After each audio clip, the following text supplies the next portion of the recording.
It's all about all we're doing to get into that. What's the feeling that it's like bliss? That feeling of bliss is to release control. And I'll bet you everyone watching this podcast would say that they have control issues. Oh, absolutely. Yes. Do you have control issues? Do you? Yes. Does everyone you know have control issues? I do. Yes. Yeah. And that's what I'm working on, because when you're in the flow, you have to release control. You have to surrender. Yes. And you have to release control and allow yourself to be guided by spirit, by your higher self, rather than moving through ego. Right. So your mind. Yes. Yeah.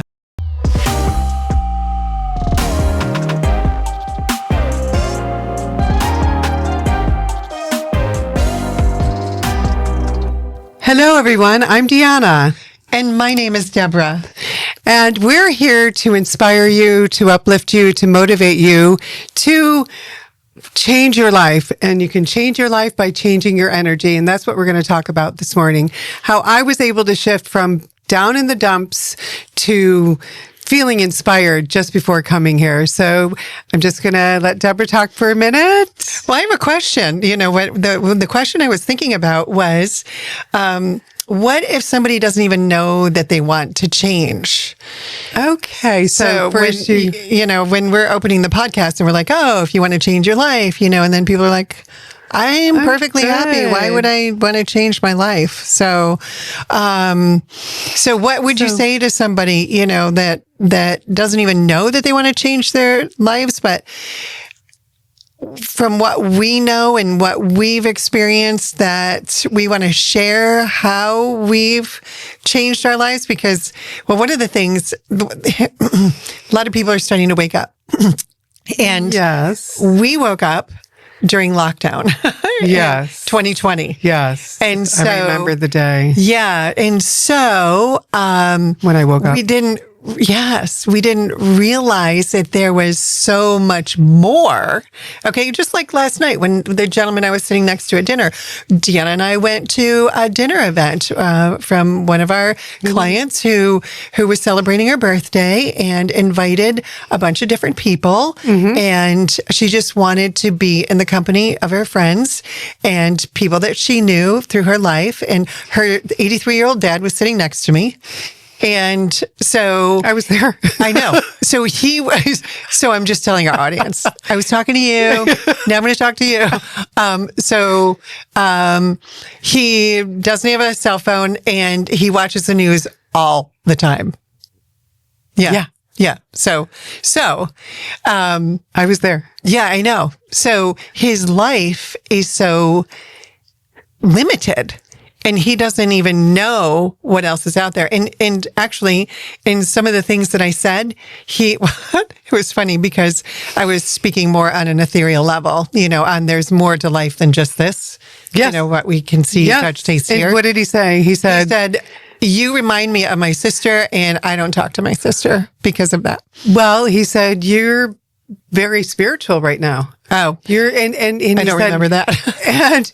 And he said, you're just like my sister. Yes. And I think that you said, oh my goodness, I would love to talk to your sister. And our guest piped in and she said, yeah, I bought her the copy of Becoming Supernatural. Joe Dispenza's book. And so that told me right there, what she was open to and what her thought processes were.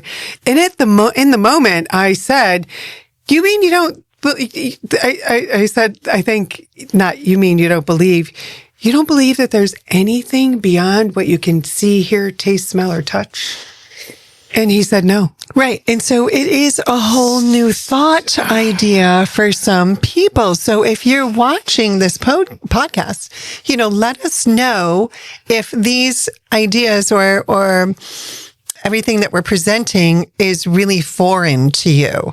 Yeah. Or if it's right on, like, oh my gosh, I've been feeling this way, and you're putting words to it, and you're giving me tools. So let us know in the comments, if you would please, how you're receiving this information. And we just demonstrated how Deanna was sitting right next to me here, and Dennis was sitting next to me here, and I don't have to worry about him seeing this. I didn't have to change his name. But anyway, we had two different perspectives on that. Yeah. So we all have our own perceptions of the same experiences. Yes. And so we get to experience that, our own perceptions because we're together so much. Yeah. Well, thanks for pointing that out, because I didn't even realize that. And that's one of the things that I just respect and admire in you, that you're like on different levels. And that's what we're talking about, is they're all different dimensions. There's all different levels. We're all on different levels. We all are. Yes. Yeah. So my mind, and I've always been like this. It was funny. So we had to go around the table. Mm-hmm. Not we had to, but our hostess started, opened the dinner with like a talking point. She said, introduce yourself. What was the other one? Tell a fun fact about yourself. And on a scale of 1 to 10, what's 1 being sad and 10 being the happiest, where are you? Yeah. What's your emotional, point? Barometer. Barometer. Yeah. And just say one word that exemplifies how you're feeling right now. Right. And so one of the things that I said, that the fun fact was that, we do our podcast together. That was a fun fact. And I did talk about how I think I've always thought very deeply about everything. Yes. And so, I know, because I said I didn't watch the news. Mm-hmm. And the gentleman across the table of me said, I'm the same way, he said. And I wonder how you deal in situations where two people are talking about the news. And, what's going on. Specifically, what's going on. And two different point of views. Even politics, exactly. Yeah. And so I suggested, because I've had so much experience in this throughout my entire life, practically, that I just observe. I just observe without judgment, and I just like watch the interaction, and it's just from an observational perspective. And so what's interesting is that it came up in this also. This gift that I have, I see it as a gift, also came up in a conversation with our older sister. And we were talking about my mom, because my older sister is very affected when my mother may have a criticism or a suggestion or anything. And our sister takes it very personally, mm-hmm. and she'll get upset, mm-hmm. and want to hang up the phone. And I told her, I said, you and Deanna both you like to argue with her and give your opinion. No, I don't like to. Well, that's true. Not that you just like being to. Unconscious in the moment. Yeah, but you get drawn in. Yes. And so I don't. And it's just being the observer, and she's 86 years old. I'm used to this. I'm 66 this year, and I'm so used to her mannerisms and behaviors and everything that I can see her now as this sweet, funny older person. Mm-hmm. And when you separate the mom from it, that she's so adorable. I think she doesn't like to hear that either. I can't say that to her, but that she has really, she's got some really great qualities. So that's what I like to focus on, even in the moment. So I really appreciate in this moment that you describing that, because that's the first time I've heard it said in this way. And I do, I go into that little Deanna, the daughter Deanna, the one that could never do anything right, or, and to give you an example, my nickname was Dingbat. I said that was because my nickname was Dingbat. What was the name of that program? What program? With Carol O'Connor and his wife.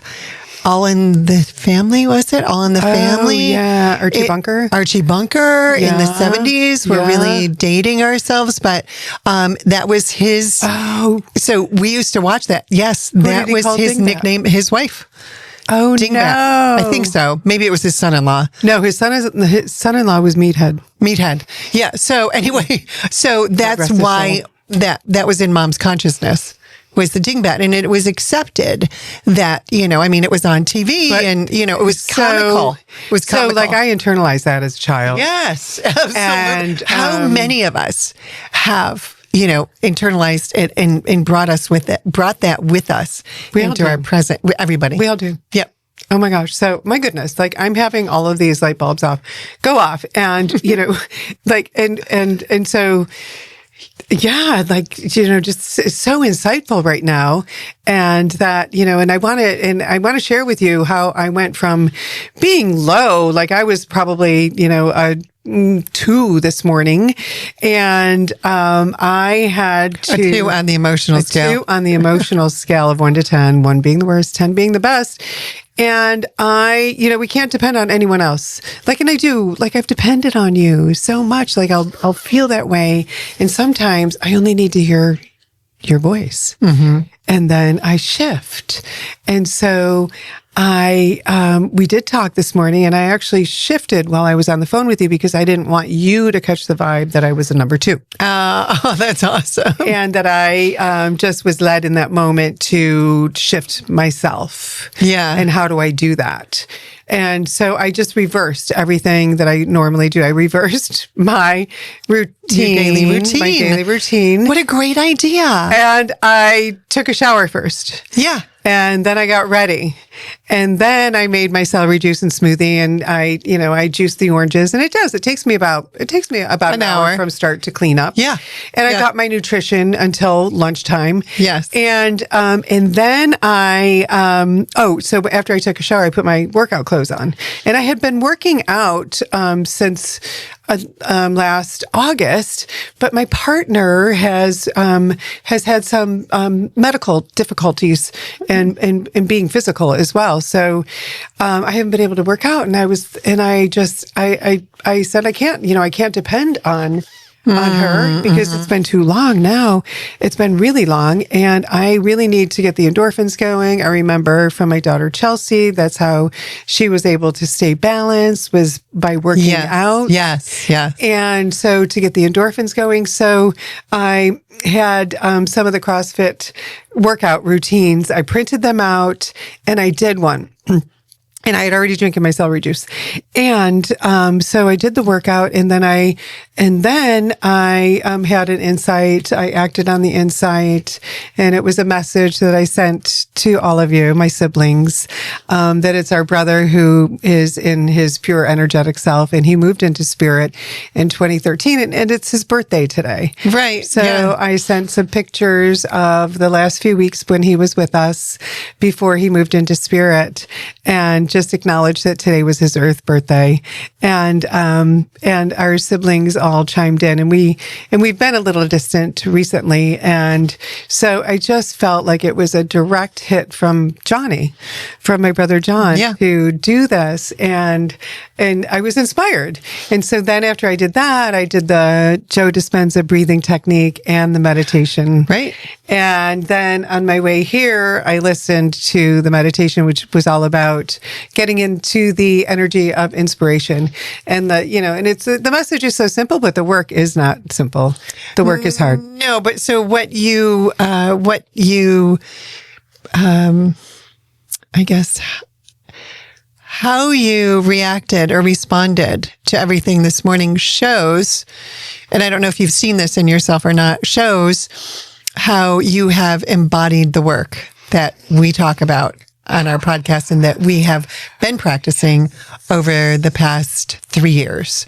Like the Joe Dispenza, we've been doing the medical medium protocols for 5 years, the Joe Dispenza for the last 3 years, and you're embodying the change, which is one of the things that I wanted to talk about today too. Oh my gosh, great. Yeah. And so I had an experience on the way here.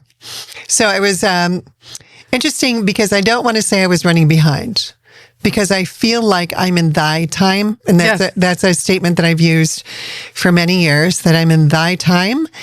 And I find that a lot of us are rushing. You can see it in people's faces on the road.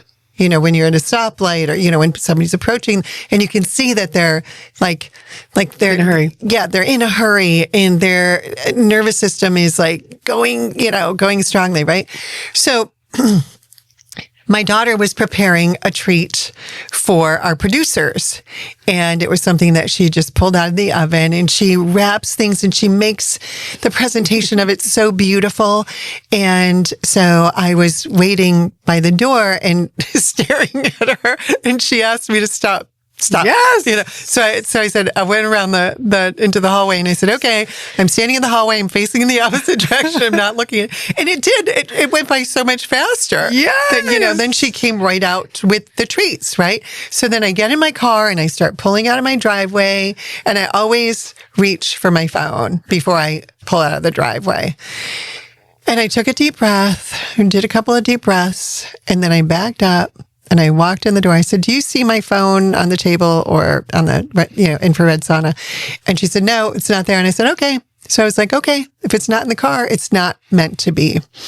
And so I was driving here, and I was going the speed limit, and I actually came a different route than I normally would. So it's interesting. Like today, I've been changing things up all day, changing things up. And so I see in a distance, because the road is straight, that there is a train going across the tracks, which is tracks that are, they're not used, like there isn't like a regular time. The one in Pittsburgh? No, it's on Edgewood. And so I can see it like a mile or a mile and a half down the road. Right. And my reaction was I laughed. And so it wasn't a reaction. It was a response. Yeah. Like I was just like, look at that. Yeah. And then because of the way I responded, I said, oh, but I can turn left before I go there and still get to the point around that it. And so I was able to think. Whereas if I was in rush mode, you can't think when you're in rush mode. Right. I don't think so. No. Can anyone think when they're in rush mode? You're not going to get insights. No, you're not going to get insights. So you got an insight. Yes. And so that leads me to stress. Okay, so when we're in stress, first of all, we're not being present. Okay, so when you're not being present, you can't get insights, and you can't know when spirit is speaking to you. Last episode, we talked about how different ways in which spirit speaks to us. And if you saw that episode, if you would comment here and let us know ways in which spirit speaks to you. And so, because we all have different ways, we gave a couple of ideas, one being the noise in the background, and you'd have to go back and look at the podcast unless you want to. Well, just right now, when you were approaching the train and you laughed, and it was like, you were in thy time, going with the flow. Mm-hmm. And it didn't trigger you. Mm-hmm. It didn't, how many of us would have reacted, oh my God, I wonder how long the train is. I wonder how long that train's going to be. I'm going to be really late now. And because you're in thy time and you've practiced this you didn't just decide to be in thy time today. Right. So you've had a lot of practice with it. A lot of practice. Yeah. And then, so you laughed, you're like, okay. And then you got that thought. So an insight, so that spirit talking to you. Yes. We do have our shaman that says, when she shares an intuitive hit, which we call intuitive hits, but when she says spirit, told me. Yeah. Spirit, told me this. Spirit told me that. And I think it's so endearing too. And but one of the reasons she speaks like that is because the initiation that she had into shamanism and the practice that she did, because she was learning. Her teacher moved to New Orleans, and she would go out into the bayou for, I think, at least 2, maybe 3 days with a tarp and a couple of gallons of water. I can't even imagine Can you doing imagine that? So she knows when spirit is speaking to her. Right. Okay. I mean, she could have, there's a lot of alligators in New Orleans. I mean, there are, like a lot of things that you would think of, because I wouldn't even think of that. If you think of it, then because you're going to manifest it. Yeah, because you put it into your awareness. Yeah. Anyway, so I think that the reason why you say that is she does know, and that is that I think that's the hardest thing when you're first starting out is that gosh, was that my little me voice? Was that my ego? I know, the alter ego. Was that, or was that spirit? Was that my higher self? And so it takes practice. Well, and also, the practice, in slowing down. So, how we all have to-do lists? My to-do list, thank God, most of them are in my head, so I can let it go. A lot of people, they write their to-do list down. Okay, so a lot of people work Monday through Friday, and they have specific things that they do each night or on the weekends. I can't tell you how many of our clients have said that Saturdays are for running errands so that I can relax on Sunday, that I can, and so they have that Saturday all planned out. And so when you're going by a list, you're not really in the present moment. You can be in the present moment, but it's almost like I always think I can do so much more than I can in a day. But when I'm present, I realize that what I've done or what I'm doing, it's enough. I don't have to overproduce. I don't have to think. I find that I get so much more done by not having lists. And I'm actually in the flow more. And so when we talk about our doing our meditation practice helps us to become this way too. Definitely. In everyday life. Definitely. So when we're in meditation and we were wanting to travel into the quantum field or, the nowhere, nothing, field that Dr. Joe Dispenza talks about. And he describes it so well. And I think that knowing, this morning I did a little discussion and learning session with my daughter, Sam, because she's really been focusing on the supernatural book, Becoming Supernatural. And she has it on audio and we've got it in hardcover. And so we're listening and I'm reading and then I'm making notes in my own words. And that helps so much in the meditations. And my meditations have gotten so much better. And I've been doing this for 3 years, but since I've been really focusing on the information and knowing what I'm doing, that's the thing is with meditation. And a lot of people may have preconceived ideas of what meditation is, or, how many people say, oh, I can't meditate. Oh, I can't meditate. Well, yeah, it's not something that you can or cannot do. It's something that you have to want to do. Mm-hmm. So it's all about all we're doing to get into that. What's the feeling that it's like bliss? That feeling of bliss is to release control. And I'll bet you everyone watching this podcast would say that they have control issues. Oh, absolutely. Yes. Do you have control issues? Do you? Yes. Does everyone have control issues? I do. Yes. Yeah. And that's what I'm working on, because when you're in the flow, you have to release control. You have to surrender. Yes. And you have to release control and allow yourself to be guided by spirit, by your higher self, rather than moving through ego. Right. So your mind. Yes. Yeah. So your mind. And that was one of the things that I wanted to say, is because I am so grateful that I am not a 9 to 5 Monday through Friday. I couldn't do it. I applaud everyone that does it. But I don't think that it's humanly normal. And when you get into a habit and a routine, you're just like that engine that's chug-a-lugga.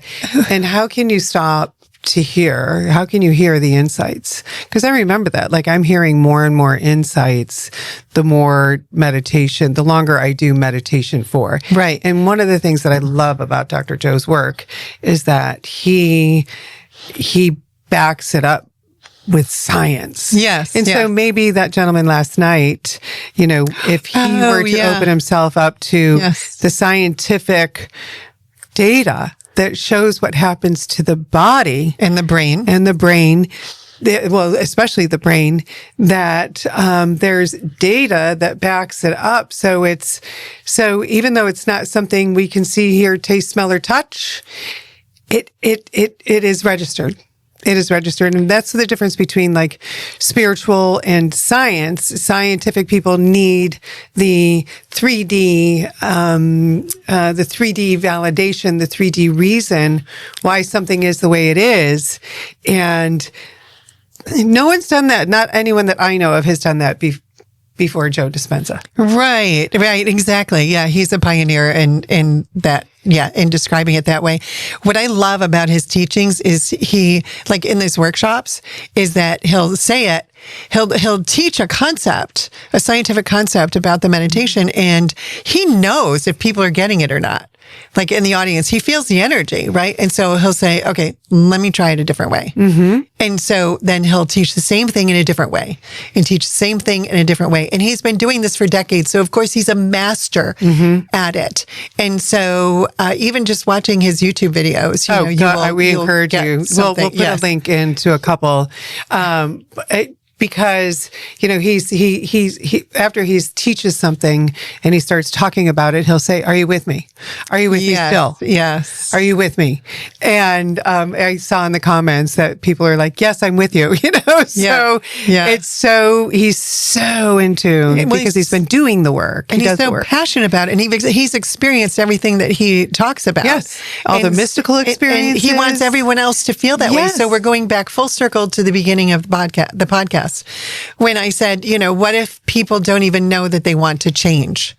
So after everything that we've talked about, can you answer that question? Or how would you answer that question? Well, I think that, like, for me, I can speak personally about it, is that I wasn't happy with mediocrity. Like, I wasn't happy with, going to work, coming home, having dinner, watching TV, going to bed, getting up and doing it over again. Like, I need variety. And also, I love to be inspired. I love to be inspired, and I'm inspired by nature. I love experiencing Mother Earth. And so I want to I have the resources to go to different parts of the world, and I love experiencing cultures. I don't want to go to the tourist places. I want to experience cultures. And so I have to change something about myself. Right. That is going to give me those experiences. So changing your thoughts, becoming aware of changing your thoughts is the first thing to do. So becoming aware. So even if you don't even know that you want to change, if you just become aware of your thoughts, and remember you have 60 to 80,000 thoughts a day, and 95% of the thoughts we have today are the same ones we had yesterday. So when you think about that and you start becoming aware of your thoughts, the next step is the desire to make a change, and how, what it would be like, what change would I want to do? Well, I don't want to have those arguments in my head anymore, or I don't want to have that negativity that I think about, this person or that experience, that whatever is going on. And I don't want to be triggered by, triggered emotionally. I've just known since from a very young age that I wanted to evolve. I wanted to evolve in this lifetime. I wanted to experience more than what we can see, hear, taste, smell, and touch. I just knew that. So in your 20s, teens, when do you think it was? Around, I think, early 20s. Okay. Mm-hmm. Yeah. Yeah, and I knew there was more to life than what I was experiencing, what my parents had experienced, what my grandparents had experienced. I mean, look at how far we've come. Yes, in just a couple of generations. Look at how we have changed within our family. Look how different we are than our parents, how different we are than our grandparents. And how differently we raise our own children than our parents did. Yes. Yeah. So it's an evolving process. We all come into this lifetime to evolve. Mm-hmm. And what does, evolving mean? Like you're changing. Yeah, you're changing. Yeah. So I think that everybody wants change. And also getting away from, like, gosh, my goodness, I didn't realize until, it was 9 years ago that I was playing the victim role. Yes. I had no idea. And when I had a spiritual mentor ask me, she said, "Are you being a victim?" And I was like, what does that mean? What does that mean? Like, I had I just couldn't even conceptualize what being a victim means. So I think ask yourself that question. Like, if you don't like anything in your life, or there's things that you don't like in your life, you're not a victim. Change it. Right. Change it. Yeah. Change your energy and change it. Change your thoughts. Yes. Yeah. Become aware. So, becoming aware, desire. Okay. And then, informing yourself, of how to do this. And one of the ways is through this podcast, because we're giving ideas. And Deanna and I have an advantage. We have a real advantage because we're with each other all the time. We're both doing the work. So I invite you to share this podcast, share this information, share your desire to change or learn with your partner, your best friend, your daughter, your son, and do it together. Yes. And so that's what we do, is we do it together, and we're evolving. Well, we're evolving at different paces. We are. But if you're more evolved in one area, and then I can catch up more quickly because you've already been there and done that. Mm-hmm. It's just like the 4-minute mile that, Dr. Dispenza talks about, is that, because someone's already done it, you see they've done it, and that you can do it too. Yes. Yeah. Yeah. So and I do want to end with, remember we talked about Deborah losing my charge card a couple of podcasts ago. And the other day she was out running errands, and she told me all about this. And she again misplaced her charge card and her BJ's card. And so I was going to BJ's, and I asked Deborah if she wanted anything. So I got her BJ's stuff because I knew that she really wanted it. And so when we got here today, we drove separately this time, and I forgot my lipstick at home. And I have to have my lipstick on, not only because of the way it looks, but mainly because of the way it feels. And so I asked Deborah where her lipstick was, and she said it was in the car. And I hesitated for a minute, and I thought, no, I'm going to go out to the car and get it. So I went out to the car, and I knew exactly where it was in her fanny pack. So I took it out, and then I looked down, and You found your BJ's card. That's awesome. Was my Discover card with it? I didn't see it. Oh, okay. Well, this is amazing. This is so cool. I totally let it go. And I thought, so it's been a week since I was missing this. And I thought about, yesterday, I did call the one place that I went to after BJ's to see if, they found, my BJ's card. And so then the Discover card too. And they said if they had found it, they would have just chopped it up. And so I was like, okay, if it doesn't show up soon, I'll just get another one. It's not a big deal. But that is so wild. So had I not gone out to her car for a reason to get the lipstick and looked down, it was between her seat and the door jamb. It was the driver's side seat. Yep, I went into the driver's side seat, and I looked, and I was like, "There it is! Oh my god, this is so great! I can't wait to show Deborah." So, and there you go. Yeah. And I wanted you shall receive, and it'll come in anyway. Yeah, and I wanted to talk one more thing about Scott and his daughter in the missing coat, and how he asked her to get into the feeling of finding it. And I was doing that all day, not all day yesterday, but it was there you are, there you are, there you are, and so there you are, right? It was less than 24 hours, but with Scott, so his daughter couldn't get into the feeling, and then he had the intuitive hit because he was just like like, He was being getting into the feeling. So I don't know if he was getting into the feeling or he just connected with his daughter and he went over to this rack that everyone had already looked on 100 times, he said. And so I wanted to talk about that's how connected we are. So because Deanna knew about that, and we're so connected and she was open to it.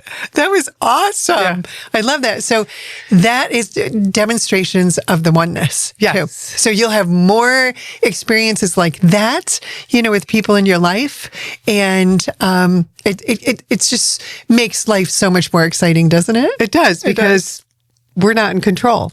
No. And when we release that control and have faith and whatever's meant to be will be, and everything happens for a reason, then our lives become magical with lots of synchronicities. And that's what we love, and that's what we want for you. So thank you. Thank you so much for being here today. We love sharing our experiences with you, and we love that you're here. And remember, if you haven't already, to subscribe and leave us a comment. Let us know how you're doing. Thank you so much, everyone. Thank you.